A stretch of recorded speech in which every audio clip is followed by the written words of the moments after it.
महाभारत का एक सार्थक प्रसंग जो अंतर्मन को छूता है। ये डिस्कशन है श्री कृष्ण और भीष्म पितामह के बीच। ये डिस्कशन हमारे बहुत से इंपॉर्टेंट क्वेश्चंस के आंसर देगा, जैसे कि क्या कृष्ण ईश्वर थे, जो भी महाभारत युद्ध के अंदर हुआ क्या वो सही था, धर्म के लिए जो भी गलत चीजों का रास्ता लिया कृष्ण ने क्या वो करना सही था, और कृष्ण किस रूप में कलयुग के अंदर कल की अवतार लेके बुराई का अंत करने के लिए आएंगे और धर्म की स्थापना करेंगे। इन सभी क्वेश्चंस का आंसर हमें इस डिस्कशन से मिल जाएगा, क्योंकि ज्यादा लोग इसके बारे में नहीं जानते हैं, बट वो समय आ चुका है जब कृष्ण अवतार लेंगे या वो ऑलरेडी अवतार ले चुके हैं। दुनिया भले ही कुछ भी समझती रहे, कलयुग में अभी 4,32,000 साल बाकी हैं, ये है वो है। ये कलयुग का ही छलावा है कि उसने 99% लोगों की मति भ्रष्ट कर दी है और उन्हें यह मानने में बिलीव कर दिया है कि कलयुग तो अभी बहुत साल चलेगा। सही मायने में अगर आप रिसर्च करेंगे तो आपको पता लगेगा कि कलयुग ऑलरेडी खत्म हो चुका है। इस पे मेरी एक वीडियो है हिंदुइज्म के ऊपर, जिसके अंदर मैंने पूरी हिंदुइज्म की बेसिक साइंस को समझाया है, सनातन धर्म को समझाया है। उस वीडियो को जरूर देखिए, आपको बहुत सारी चीजें वहां से समझ में आएंगी।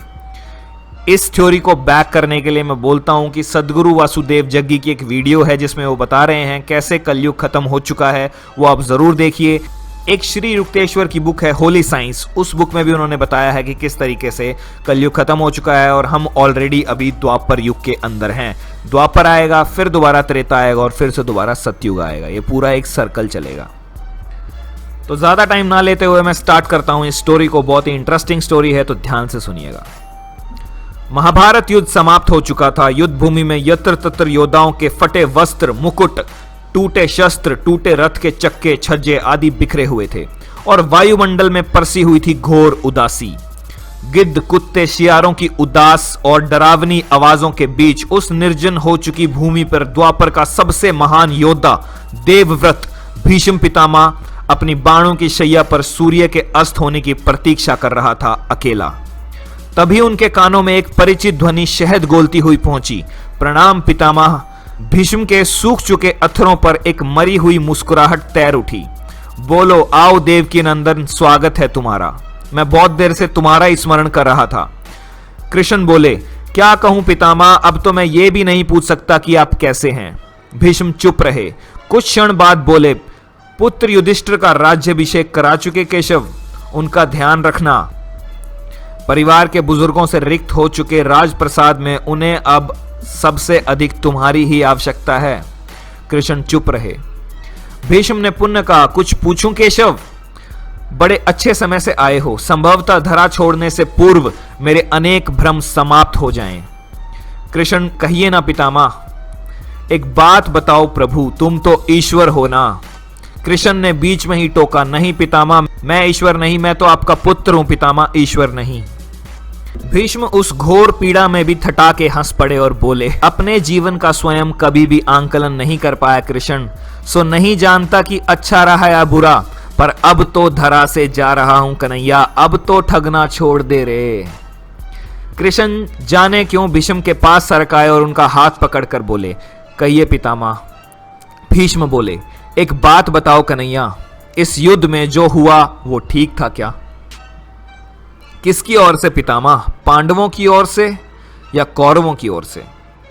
भीष्म कहते हैं, कौरवों के कृत्यों पर चर्चा का तो अब कोई अर्थ ही नहीं है कन्हैया, पर क्या पांडवों की ओर से जो हुआ वो सही था? आचार्य द्रोण का वध, दुर्योधन की जंगा के नीचे प्रहार, दुशासन की छाती का चीरा जाना, जयद्रथ के साथ हुआ छल, निहत्थे कर्ण का वध, सब ठीक था क्या? यह सब उचित था क्या? इसका उत्तर मैं कैसे दे सकता हूं पितामह? इसका उत्तर तो उन्हें देना चाहिए जिन्होंने यह किया। उत्तर दें दुर्योधन का वध करने वाले भीम, उत्तर दे कर्ण और जयद्रथ का वध करने वाले अर्जुन। मैं तो इस युद्ध में कहीं था ही नहीं पितामह। भीष्म बोले, अभी भी छलना नहीं छोड़ोगे कृष्ण? अरे विश्व भला ही कहता रहे कि महाभारत को अर्जुन और भीम ने जीता है, पर मैं जानता हूं कि कन्हैया कि यह तुम्हारी और केवल तुम्हारी विजय है। मैं तो उत्तर तुम्ही से पूछूंगा कृष्ण। तो सुनिए पितामह, बुरा कुछ नहीं हुआ, कुछ अनैतिक नहीं हुआ, वही हुआ जो होना चाहिए था। यह तुम कह रहे हो केशव? मर्यादा पुरुषोत्तम राम का अवतार कृष्ण कह रहा है। यह छल तो किसी युग में हमारे सनातन संस्कारों का अंग नहीं रहा, फिर यह उचित कैसे हो गया केशव? कृष्ण कहते हैं, इतिहास से शिक्षा ली जाती है पितामह, पर निर्णय वर्तमान की परिस्थितियों के आधार पर लेना पड़ता है। हर युग अपने तर्कों और अपनी आवश्यकता के आधार पर अपना नायक चुनता है। राम त्रेता युग के नायक थे, मेरे भाग में द्वापर आया था। हम दोनों का निर्णय एक सा नहीं हो सकता पितामह। नहीं समझ पाया कृष्ण, तनिक समझाओ तो। राम और कृष्ण की परिस्थितियों में बहुत अंतर है पितामह। राम के युग में खलनायक भी रावण जैसा शिव भक्त होता था। तब रावण जैसी नकारात्मक शक्ति के परिवार में भी विभीषण जैसा संत हुआ करता था। तब बलि जैसे खलनायक के परिवार में भी तारा जैसी विदुषी स्त्रियों और अंगद जैसे सज्जन पुत्र होते थे। उस युग में खलनायक भी धर्म का ज्ञान रखता था, इसलिए राम ने उनके साथ कहीं छल नहीं किया। किंतु मेरे युग में भाग में कंस, जरासंध, दुर्योधन, दुशासन, शकुनी, जयद्रथ जैसे घोर पापी आए हैं। उनकी समाप्ति के लिए हर छल उचित है पितामह। पाप का अंत आवश्यक है पितामह, वह चाहे जिस भी विधि से हो। भीष्म बोले, तो क्या तुम्हारे इन निर्णयों से गलत परंपराएं नहीं प्रारंभ होंगी केशव? क्या भविष्य तुम्हारे इन छलों का अनुसरण नहीं करेगा? और यदि करेगा तो क्या यह उचित होगा? कृष्ण कहते हैं, भविष्य तो इससे भी कहीं गुना अधिक नकारात्मकता का आ रहा है पितामह। कलयुग में तो इनसे भी काम नहीं चलेगा। वहां मनुष्य को कृष्ण से भी अधिक कठोर होना होगा, नहीं तो धर्म समाप्त हो जाएगा। जब क्रूर और अनैतिक शक्तियां सत्य एवं धर्म का समूल नाश करने के लिए आक्रमण कर रही हो, तो नैतिकता अर्थहीन हो जाती है पितामह। तब महत्वपूर्ण होती है विजय, केवल विजय। भविष्य को यह सीखना ही होगा पितामह। भीष्म पूछते हैं, क्या धर्म का भी नाश हो सकता है केशव? और यदि धर्म का नाश होना ही है तो क्या मनुष्य इसे रोक सकता है? कृष्ण कहते हैं, सब कुछ ईश्वर के भरोसे छोड़कर बैठना मूर्खता होती है पितामह। ईश्वर स्वयं कुछ नहीं करता, केवल मार्गदर्शन करता है। सब मनुष्य को ही स्वयं करना पड़ता है।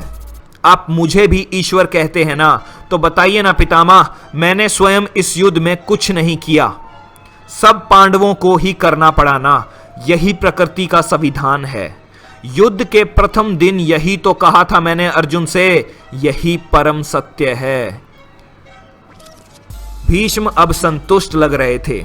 उनकी आंखें धीरे धीरे बंद होने लगी थी। उन्होंने कहा, चलो कृष्ण, इस धरा पर अंतिम रात्रि है, कल संभवतः चले जाना हो। अपने इस अभोगे भक्त पर कृपा रखना कृष्ण।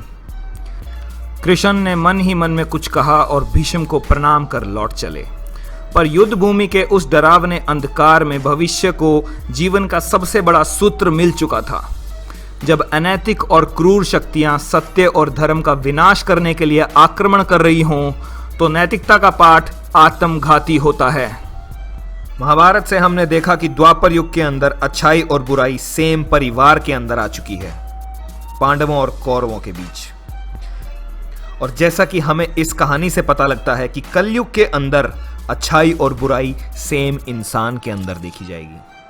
अच्छाई और बुराई सेम इंसान के अंदर एग्जिस्ट करेगी, और इसी बुराई को काटने के लिए कृष्ण वापस आएंगे। जैसा कि उन्होंने कहा है, यदा यदा ही धर्मस्य ग्लानिर्भवति भारतम अभ्युत्थानम अधर्मस्य तदात्मानं सृजाम्यहम् परित्राणाय साधूनां विनाशाय च दुष्कृतां धर्म संस्थापनार्थाय संभवामि युगे युगे। इसका मतलब है, मैं आता हूं, मैं प्रकट होता हूं। जब जब धर्म की हानि होती है तब तब मैं आता हूं, जब जब अधर्म बढ़ता है तब तब मैं आता हूं। सज्जन लोगों की रक्षा करने के लिए मैं आता हूं, दुष्टों के विनाश करने के लिए मैं आता हूं, धर्म की स्थापना करने के लिए मैं आता हूं और युग युग में जन्म लेता हूं, और इस बार कल्कि बनकर आऊंगा। वीडियो आपको पसंद आई है तो इसे लाइक करें, शेयर करें, चैनल को सब्सक्राइब करें और बेल आइकन दबाना मत